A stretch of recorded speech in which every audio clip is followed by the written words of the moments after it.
किसान आंदोलन का असर अब देश की अर्थव्यवस्था पर दिखने लगा है। मंगलवार को बुलाए गए भारत बंद से कोरोना से बेहाल आर्थिक हालात और कमजोर हो सकते हैं। दिल्ली एनसीआर समेत देश के कई राज्यों में इस आंदोलन से महंगाई बढ़ने की आशंका जताई जा रही है। बीते करीब 2 हफ्ते से जारी किसान आंदोलन मंगलवार को भारत बंद के साथ और ज्यादा आक्रामक हो गया। किसानों के इस आंदोलन से कोरोना काल में बदहाल हो चुकी अर्थव्यवस्था को ज्यादा नुकसान हो रहा है। कोरोना काल में अर्थव्यवस्था की तारणहार बनी कृषि को खुद इस आंदोलन से नुकसान हो रहा है। भारत की 2.9 ट्रिलियन डॉलर की अर्थव्यवस्था में कृषि का हिस्सा करीब 15% है, जबकि देश की आधी आबादी की गुजर बसर खेती किसानी से ही चलती है। एक दिन के भारत बंद से 2016 के आंकड़ों के मुताबिक अर्थव्यवस्था को 25,000 करोड़ का नुकसान होता है। कोरोना के कहर से पहले ही कांप रही अर्थव्यवस्था के लिए कदम बेहद आत्मघाती है। अब 9 दिसंबर को अगले राउंड की वार्ता में इसका हल सरकार को निकालना ही होगा, लेकिन मामला जिस एमएसपी को लेकर फंसा है उस पर और बाकी कानूनों पर सरकार पीछे हटती नजर नहीं आती। नई सुविधाओं के लिए, नई व्यवस्थाओं के लिए रिफॉर्म्स बहुत जरूरी हैं। हम पिछली शताब्दी के कानून लेकर के अगली शताब्दी का निर्माण नहीं कर सकते। जो कानून पिछली शताब्दी में बहुत उपयोगी हुए वो अगली शताब्दी के लिए बोझ बन जाते हैं, और इसलिए रिफॉर्म ये लगातार प्रक्रिया होनी चाहिए। ये मामला जितना खिंचता जा रहा है उतना ही आम आदमी, खासकर दिल्ली एनसीआर के लोगों की मुश्किलें बढ़ रही हैं। किसानों के आंदोलन में फंसने से बचने के लिए ट्रक वालों को लंबा रूट लेना पड़ रहा है, जिसके चलते किराया 15 से 25% तक बढ़ गया है। दिल्ली बॉर्डर पर हजारों ट्रक फंसे हुए हैं और ट्रांसपोर्टर गाड़ियां बुक नहीं कर पा रहे हैं, जिससे गाड़ियों की उपलब्धता 70% घट गई है। हालांकि गनीमत है कि अभी तक फलों और सब्जियों के दाम नहीं बढ़े हैं, लेकिन अगर समाधान जल्द नहीं निकला तो ये आने वाले दिनों में बढ़ भी सकते हैं। पीएम मोदी की महत्वाकांक्षी योजना आत्मनिर्भर भारत का असर अब साफ दिख रहा है। इस साल के पहले 11 महीनों में चीनी आयात 13% घट गया। वहीं इस दौरान भारत का चीन को होने वाला निर्यात भी 16% बढ़ा है। चीन तो इसे सीमा विवाद का राजनीतिकरण करार दे रहा है, लेकिन हकीकत यह है कि भारत अब चीनी सामान पर निर्भरता कम कर रहा है।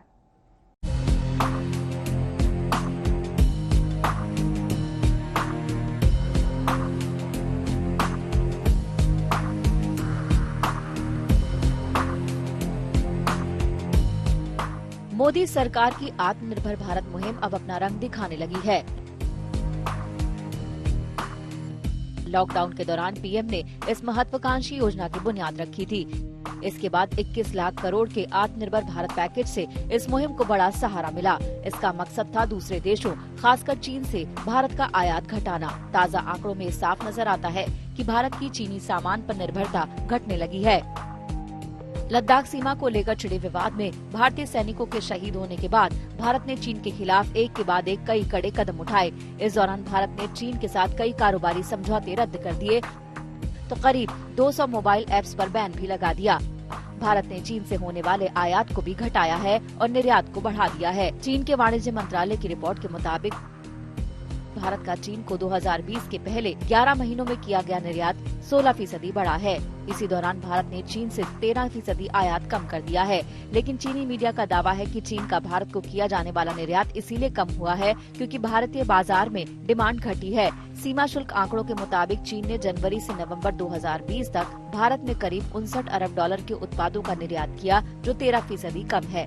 लेकिन इस साल पहले 10 महीनों में 16.2% की गिरावट के मुकाबले ये गिरावट थोड़ी कम हुई है, यानी नवंबर में भारत का चीन से होने वाला आयात बढ़ा है। वहीं भारत से चीन का आयात पहले 11 महीनों में 16% बढ़कर करीब 19 अरब डॉलर का हो गया है। इस तरह दोनों देशों के दरमियान इस साल पहले 11 महीनों में 78 अरब डॉलर का कारोबार हुआ है। 2019 में ये आंकड़ा 92 अरब डॉलर का था। भारत का चीन से व्यापार घाटा 40 अरब डॉलर का है, जो बीते कारोबारी साल में 60 अरब डॉलर था। हालांकि इस साल कोरोना के चलते सप्लाई से जुड़ी दिक्कतें भी बनी रही। ऐसे में फिलहाल ये कहना मुश्किल है कि भारत ने चीन से जो आयात घटाया है उसमें से कितनी कमी आत्मनिर्भरता के चलते आई है, क्योंकि सप्लाई में रुकावट से भी आयात घटा है और डिमांड में कमी से भी ये कम हुआ है। बीते दिनों मॉनेटरी पॉलिसी कमेटी की बैठक के बाद आरबीआई गवर्नर ने भी कहा कि एक्सपोर्ट में रिकवरी को लेकर अभी भी कोई पुख्ता दावा करना मुमकिन नहीं है। Consumers remain optimistic about the outlook and business sentiment of manufacturing firms is gradually improving. Fiscal stimulus is increasingly moving beyond being supportive of consumption and liquidity to supporting growth-generating investment. On the other hand, private investment is still slack and capacity utilization has not fully recovered. While exports are on an uneven recovery, the prospects have brightened with the progress on vaccines. वैसे इस बार आत्मनिर्भर भारत की मुहिम में आम जनता और व्यापारी संगठनों ने भी सरकार का खुलकर साथ दिया था। फेस्टिव सीजन में चीनी सामानों को खरीदने से लोगों ने परहेज किया था। व्यापारी संगठन का दावा है कि रक्षाबंधन पर चीन की राखियों को न बेचकर करीब 5,000 करोड़ का झटका चीन को दिया गया था। 15 अगस्त पर चीनी मांझे को न बेचकर 500 करोड़ की चपत चीन को लगाई गई। दिवाली पर तो करीब 40,000 करोड़ का बड़ा भारी झटका चीनी सामान को बैन करके दिया गया। गलवान घाटी में हुए संघर्ष के बाद ही व्यापारियों ने चीन से आयात होने वाले 500 सामान की लिस्ट तैयार की थी, जिनका आयात उन्होंने रोकने की योजना बनाई है। वहीं 2021 के आखिर तक व्यापारियों की योजना चीन को 1 लाख करोड़ का झटका देने की है। इसके बावजूद अभी भी भारत में इलेक्ट्रॉनिक आइटम्स को लेकर चीन पर निर्भरता बरकरार है। मोबाइल फोन, टीवी से लेकर इनके पार्ट्स तक के लिए चीनी आयात के भरोसे ही कारोबार होता है। अगर इन महंगे आइटम्स के मामले में भारत आत्मनिर्भर बन जाए तो फिर ये झटका कुछ और ज्यादा जोरदार होगा। ब्यूरो रिपोर्ट, आज तक। बिजनेस आज तक में अभी के लिए बस इतना ही। देश और दुनिया की तमाम खबरों के लिए आप देखते रहिए आज तक।